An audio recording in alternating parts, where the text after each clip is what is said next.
Doctor Hemanta Biswa Sarma জিন্দাবাদ জিন্দাবাদ জিন্দাবাদ ডক্টর হেমন্ত বিশ্ব শর্মা জিন্দাবাদ জিন্দাবাদ জিন্দাবাদ ডক্টর হেমন্ত বিশ্ব শর্মা জিন্দাবাদ জিন্দাবাদ জিন্দাবাদ বিজেপি জিন্দাবাদ বিজেপি জিন্দাবাদ আজ পরিমল কৃপানাথের মনোনয়ন, এলেন মুখ্যমন্ত্রী হিমন্ত।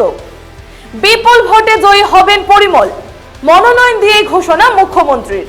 আজ শিলচর, করিমগঞ্জ ও হাইলাকান্দিতে মুখ্যমন্ত্রীর সভা। বুধবার সকালে হেলিকপ্টারে শিলচর পৌঁছলেন হিমন্ত বিশ্ব। সেখান থেকে দলীয় প্রার্থী পরিমল শুক্লবৈদ্যকে নিয়ে যান ডিসি অফিসে। নমস্কার, আপনারা দেখছেন নববার্তা টুডের, সঙ্গে আছে আমি সুস্মিতা। আজ একদিনের বরাক সফরে এলেন মুখ্যমন্ত্রী হিমন্ত বিশ্ব শর্মা। আজ বরাকে 2 আসনে বিজেপি প্রার্থী পরিমল শুক্লবৈদ্য এবং কৃপানাথ মালা শিলচর ও করিমগঞ্জে মনোনয়ন জমা দেওয়ার সময় থাকার জন্য এসেছেন তিনি।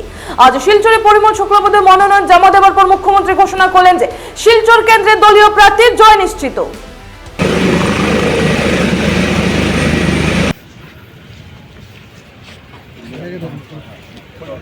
ডক্টর হেমন্ত বিশ্ব শর্মা জিন্দাবাদ জিন্দাবাদ জিন্দাবাদ ডক্টর হেমন্ত বিশ্ব শর্মা জিন্দাবাদ জিন্দাবাদ জিন্দাবাদ ডক্টর হেমন্ত বিশ্ব শর্মা জিন্দাবাদ জিন্দাবাদ জিন্দাবাদ বিজেপি জিন্দাবাদ বিজেপি জিন্দাবাদ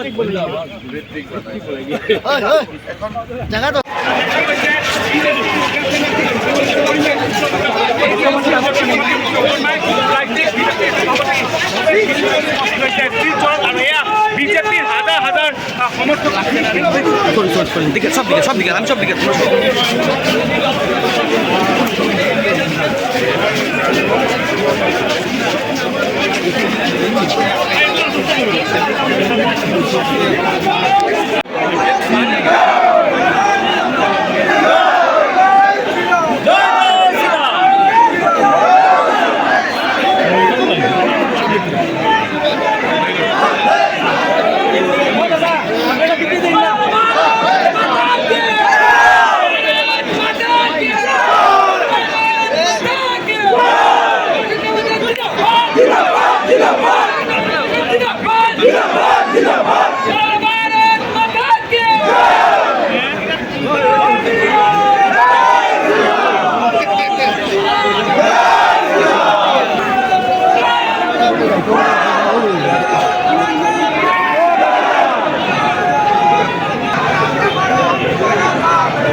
মতে কৰিব লাগে।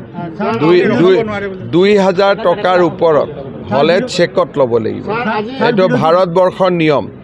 মই ৰখাম নৰখাম তেওঁকতো ইলেকশ্যন কমিশ্যনে সুধিবই যে চান্দাটো চেকত লৈছে নে কেছত লৈছে। চেকত ল'লে কোনো অসুবিধা নাই, কেছত ল'লে 2000 টকাৰ তলত ল'ব লাগিব। মই ইমান কংগ্ৰেছৰ ভিতৰুৱা কথাৰ ওপৰত মই কমেণ্ট নিদিওঁ। কথাটো ঠিক নহয়, ডেভেলপমেণ্ট ৰিলেটেড কথা পাতাটো মই আজিৰ দিনত ভাল নহয়। কিন্তু যি নহওক, শিলচৰৰ মানুহে সকলোৱে নৰেন্দ্ৰ মোদীক ভোট দিব, পৰিমল শুক্লবৈদ্যক ভোট দিব। পৰিমল শুক্লবৈদ্য ডাঙৰীয়াৰ ক্ষেত্ৰত টাৰ্গেটটো মোক গধূলিকৈ সুধিব, চবৰ লগত বহি লওঁ। এনে এটাতো টাৰ্গেট ক'লে নহ'ব, এইটোতো টিভিত থাকি যায় নহয়। গতিকে এইটোতো ভাবি চিন্তি ক'ব লাগিব। আৰু শিলচৰততো মই বহুতবাৰ আহিমেই, গতিকে টাৰ্গেটটো আমি পাতি ল'ম। কিন্তু এইটো কথা কৈছোঁ যে ৰাজদীপ ৰয়ৰ সময়ত শিলচৰ সমষ্টিটো খুব টান আছিল। আজি শিলচৰ সমষ্টিটো ইমান টান নহয়, গতিকে আমি ৰেকৰ্ড মাৰ্জিনত এইবাৰ জিকিম। কিন্তু কিমান হ'ব সেইটো একবাৰ মোৰ টিমৰ লগত মোক বহি ল'ব দিয়ক। আহিব ভাই, কিয় নাহিব? যদি মোদীজীৰ মেছেজ আমি লাষ্ট মানুহটোৰ ঘৰলৈ লৈ যাব লাগে। মইতো বিচাৰোঁ যে মোদীজীৰ মেছেজ সুস্মিতা দেৱৰ ঘৰতো সোমাব লাগে।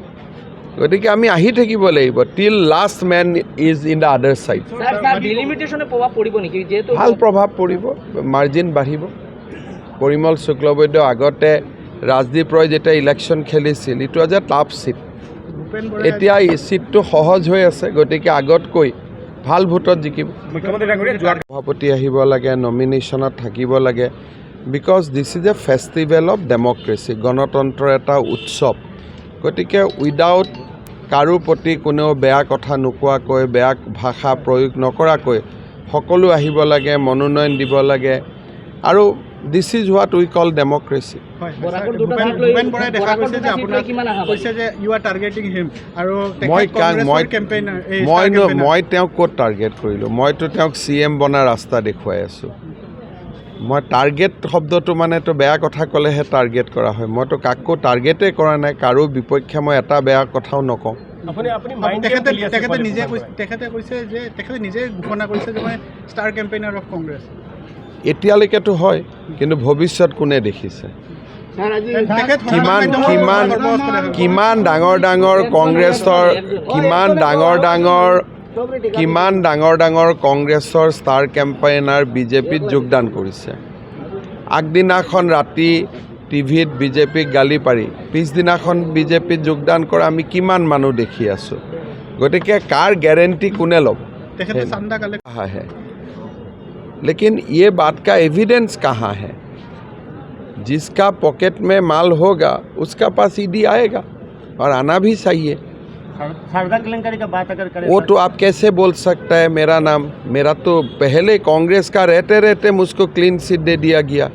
तो आप लोग एक ही बात दोबारा क्यों बोलते हैं? मैं आज तक आप लोग का खिलाफ कुछ नोटिस नहीं दिया। ये तो मेरा बड़प्पन है। नहीं तो आपका नाम पकड़ के मैं आपको नोटिस भी दे सकता हूँ, इसलिए आपका पास तो कोई एविडेंस नहीं है मेरा खिलाफ। लेकिन मेरा बड़प्पन है, बीजेपी का बड़प्पन है कि हम लोग बोलने से भी सुन लेता हूँ। चलो। सम्मानीय मंत्री परिमल शुक्लबैद्य डाঙৰীয়াই শিলচৰ লোকসভা নিৰ্বাচনৰ বাবে ভাৰতীয় জনতা পাৰ্টিৰ প্ৰাৰ্থী হিচাপে মনোনয়ন পত্ৰ প্ৰদান কৰে। এই মনোনয়ন পত্ৰ অনুষ্ঠানত আমি বিশেষকৈ আমাৰ ৰাজ্যিক সভাপতি ভৱেশ কলিতা ডাঙৰীয়া, আমাৰ সহপ্ৰভাৰী পৱন শৰ্মা ডাঙৰীয়া আৰু শিলচৰৰ সাংসদ ডক্টৰ ৰাজদীপ ৰয়, আমি তেখেতক সংগ দিলোঁ।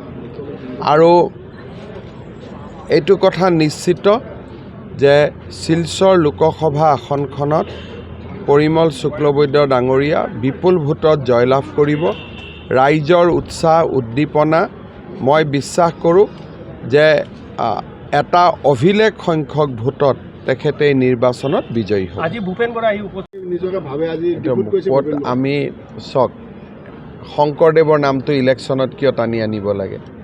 এইটো ভাল কথা নহয়। গতিকে মই ভাবোঁ শংকৰদেৱ, মাধৱদেৱ, ৰবীন্দ্ৰনাথ ঠাকুৰ ইমান ডাঙৰ মানুহৰ কথা এই ইলেকশ্যনত কিয় টানিব লাগে?